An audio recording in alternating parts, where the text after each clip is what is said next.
What's going on YouTube? Today I have a 2022 Cadillac XT6. Let's go ahead and take a look.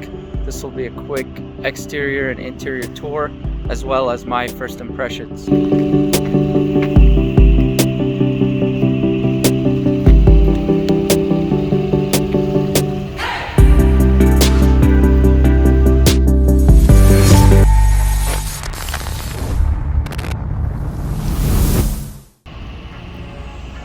This XT6 starts at around $48,000 for the base model, and with this trim, the premium luxury trim, it's around $60,000 for this specific one.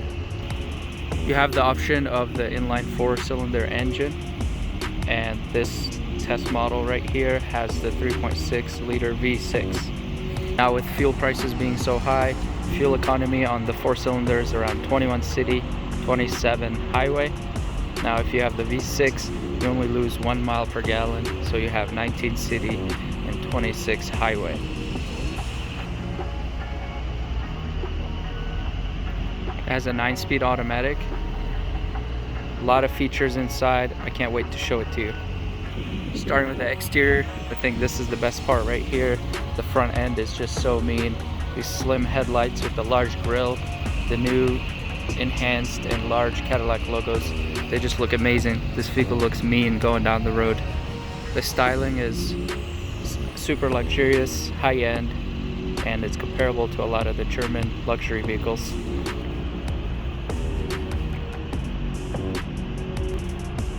I did a great job with the headlights up front and in the rear as well. We have these slim taillights that go up and down, nice chrome around the trunk, and these chrome exhaust tips. I do like the aggressive body lines on this vehicle. You see the line going down the trunk. It's consistent throughout the design of the vehicle. Very notable to Cadillac. Take a look at the side profile compared to previous XT6 models, which were a little bit more round and less aggressive.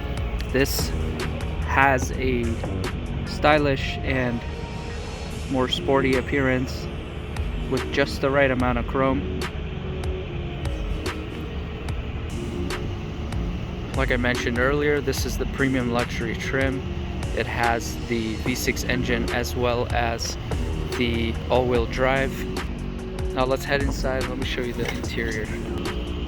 We have a notable Cadillac key fob here, and what I love is that they added the keyless entry buttons on all the doors. So if you have kids that you're putting in the back, you can just go straight to that door that you need and access it without pulling out your key.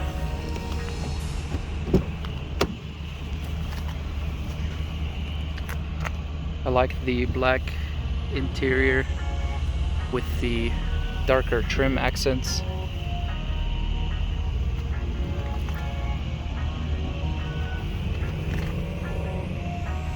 This vehicle has the panoramic sunroof option, which really opens up the interior.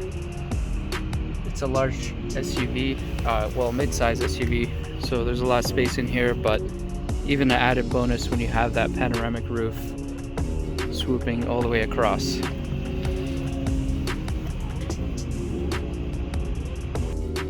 So right off the bat, when you're inside, you'll notice all the leather and premium material, extends from the dash down to the console, and even this cup holder cover.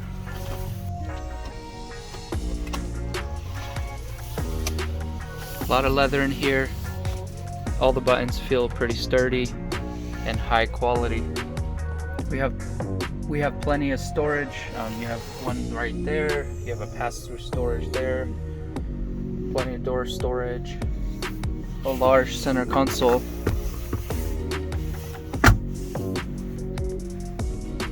The steering wheel is nice and thick with wrapped leather.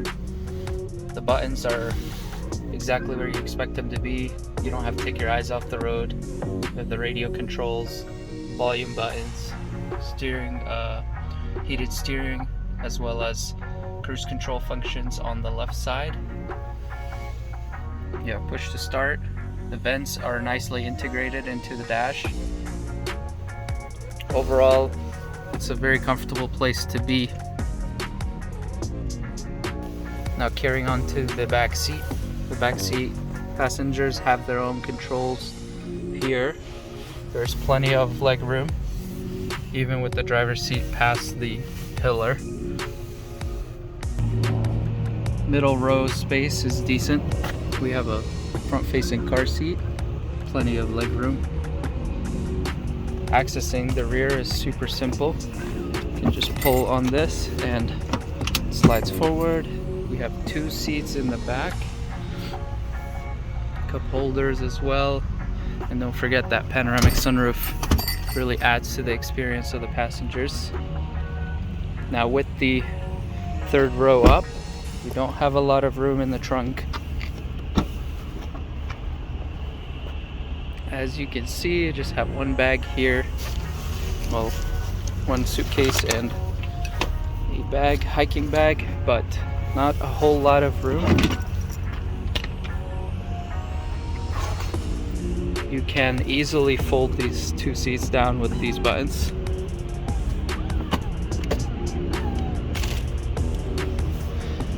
And the nice thing is you don't have to wait all day, they just go down immediately. You can do the same with the middle row, but I won't do that right now. We have a car seat in there. Now with the 3rd row down, you do have decent trunk space. Just gotta put these back up. Super convenient. You don't have to reach forward and strain your back. It is pretty tight back here. Don't think it's suitable for an adult. Once you're sitting back here, I mean, your head's like right where that rear windshield is. Not a whole lot of space, so it's better used as a trunk actually. We have a power hatch as well.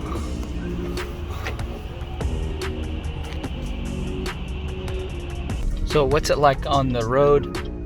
My first impression of this vehicle is it's very comfy, very soft, a little bit more on the bouncy side. Feels less responsive through the turns. It's mainly comfort based, comfort focused rather than handling focused. So when you are driving down this down the road, it's definitely a nice touring experience. When you get some turns and all of that, you do have to work a little bit to keep it planted.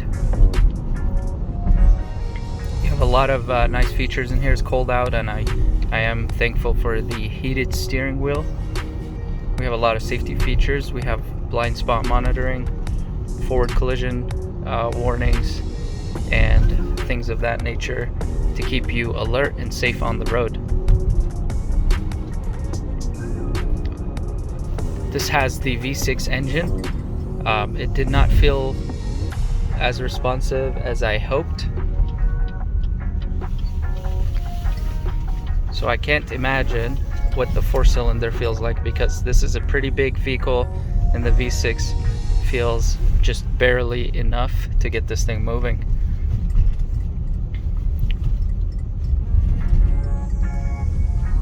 A vehicle of this size seems more suited with a V8, but I understand that traction towards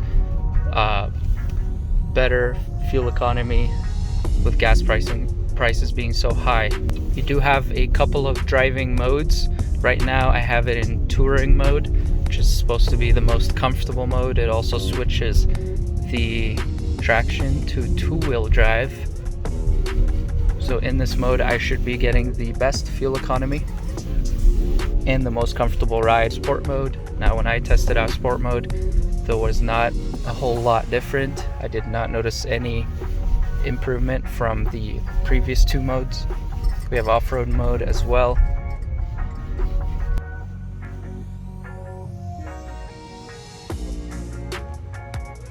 Overall, a very comfortable driving experience. This is what Cadillac is known for. I was a little disappointed with the amount of body roll that this vehicle has. The front end dives when you brake a little bit more than usual through the turns. I felt that the vehicle was moving side to side. even through basic curves on the freeway, doing about 65, 70 miles an hour. The vehicle was hard to keep in the lane. Whenever it came time for a merge, or whenever you wanted to speed up a little bit, that engine really felt clumsy, and you had to really plan your lane changes, plan your merges ahead of time. Overall, very nice family vehicle, a lot of safety features, pretty good styling. You're looking for something on the comfortable side, something that's a great touring cruiser, this is the one.